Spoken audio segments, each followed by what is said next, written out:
스테파니와 함께 떠나는 라디오 성지 순례. 참미 예수님, 안녕하세요. 이재경 스테파니입니다. 오늘부터는 이탈리아가 아닌 한국의 성지, 한국의 성인을 소개해드리겠습니다.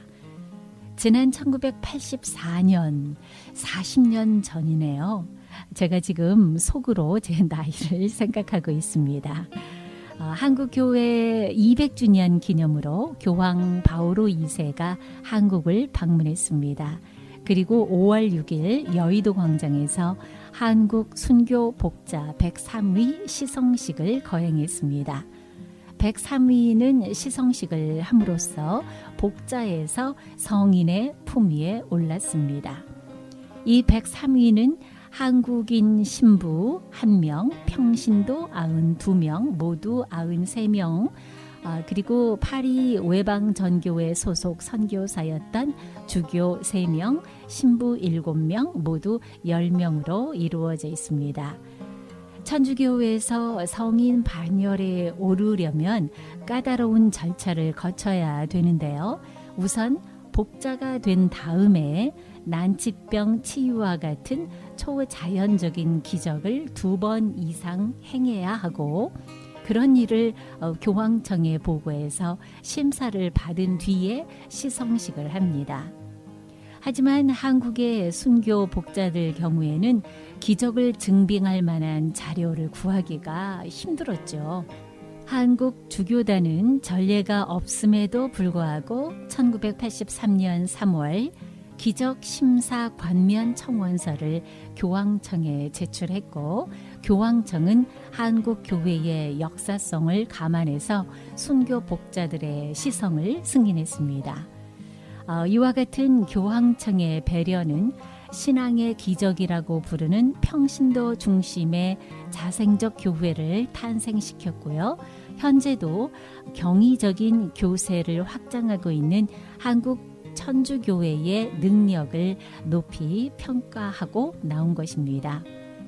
103위 성인이 복자 반열에 오를 때는 파리 외방전교회의 도움으로 이루어졌는데요.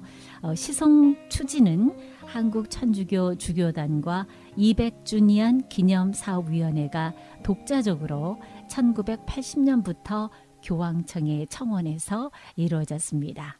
그것도 기적 심사 관면을 통해서 전례 없이 로마가 아닌 지역, 한국에서 시성식을 갖게 된 거죠. 한국 교회는 200년의 짧은 역사 가운데서도 천주교 성인의 10%를 차지하게 되는 성인 교회로 발돋움하게 됐습니다. 시성된 성인은 교회의 성인 명부에 이름이 기록되고요. 그 축일이 제정되고 그를 기념하는 성무일도, 즉 성직자 기도서와 미사 경문이 작성됩니다. 또 세례명이 사용되고요. 그 생애나 업적에 관한 성화가 게시되는 등 가톨릭 교회의 신자들에게 공식적으로 공경을 받게 됩니다. 초기 한국 천주교회사는 바로 순교의 역사라고 할 만큼 많은 순교자를 배출했습니다. 그 중에서도 시성이 된 순교자들은 기해년 1839년에서 병오년 1846년 사이의 순교자 79위와 병인년 1866년 대원군에 의한 박해 때 순교한 24위로서 각각 1925년 7월 5일과 1968년 10월 6일에 로마 베드로 성당에서 시복됐습니다. 그들의 순교 시기였던 조선 후기는 봉건 체제가 무너져가는 과정 속에서도 지배적이었던 유교가 강해서 천주교는 기존의 사회 규범과 충돌을 피할 수밖에 없었죠. 그래서 무군 무부, 임금도 없고 아버지도 없는 곳으로 낙인 찍히게 돼서 당시에 신앙을 지키려던 사람들은 죽음을 선택하는 것과 마찬가지의 상황이었습니다. 1784년이죠. 이승훈이 자발적인 교리 연구를 거쳐서 베드로라는 이름으로 영세 입교하면서 형성된 신자 공동체는 천주를 믿는다는 이유 때문에 처음부터 박해를 받아서 가문에서 쫓겨나고 신분과 재산을 잃는 고초를 겪었고요.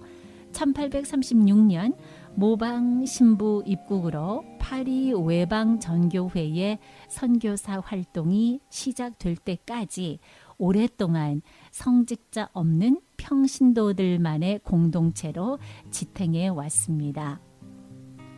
정하상, 유진길, 조신철 등은 신유 박해 이후에 선교사 영입의 길을 찾으려고 여러 차례 북경을 오가면서 마침내 성직자를 영입했죠. 그리고 최초의 한국인 사제인 김대건 신부님은 사제 서품 1년 1개월 만에 한강변 새남터에서 26세의 나이로 순교했습니다. 김효주, 김효임 자매를 비롯한 15위 동정녀들 중에 몇 사람은 이미 공동생활을 하면서 병자와 가난한 이웃을 돌보았고, 이광렬은 교회에 봉사하기 위해서 독신으로 지내다가 순교했습니다. 남명혁과 이현희 부부를 위시해서 모범적인 신앙 가정을 이루었던 여러 부부 순교자들도 있는데요. 높은 사회적 지위를 지녔으면서도 정결과 가난의 모범을 보였던 남종삼, 박해로 부친과 재산을 잃어버리고 집신과 미투리를 만들며 생계를 유지하면서 살았던 박후재, 교리를 몰라도 천주와 성모를 사랑하며 자신을 봉헌한 박아지, 13세의 어린 나이에 용감하게 신앙을 고백하고 죽은 유대철 등이 103위 순교 성인에 포함되어 있습니다. 103위 성인 중 93인의 한국인 성인을 살펴보면 성직자는 유일하게 김대건 신부님 1명뿐이고요. 나머지 92명은 평신도임을 알 수 있는데요. 한국 교회의 평신도적 성격을 그대로 보여주고 있습니다. 당시 한국 사회는 혈연 공동체였기 때문에 한 가족에서 여러 명의 순교자를 내는 양상을 보여주고 있는데 3명 이상의 순교 성인을 배출한 가족과 아들과 아버지 사이, 부부, 부녀, 형제, 모녀 간의 순교자들이 상당히 있습니다. 이광헌은 아내, 딸, 동생, 최창흡은 아내, 딸, 사위와 함께 순교했고, 허계임은 2명의 딸, 신우이, 외손녀 등과 함께 순교했습니다. 그리고 한국 성인들의 신분과 직업은 아주 다양했는데요.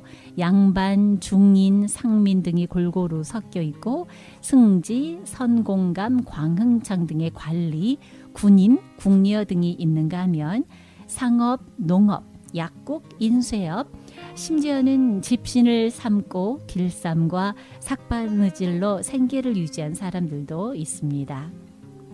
집안 형편은 거의 가난하고 궁핍했지만 또 일부는 부유한 집안 출신도 있습니다.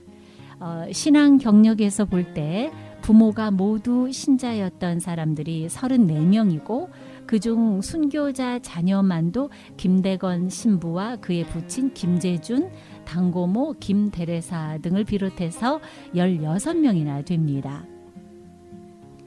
순교지별로는 서소문 밖 내거리가 44명으로 가장 많고요.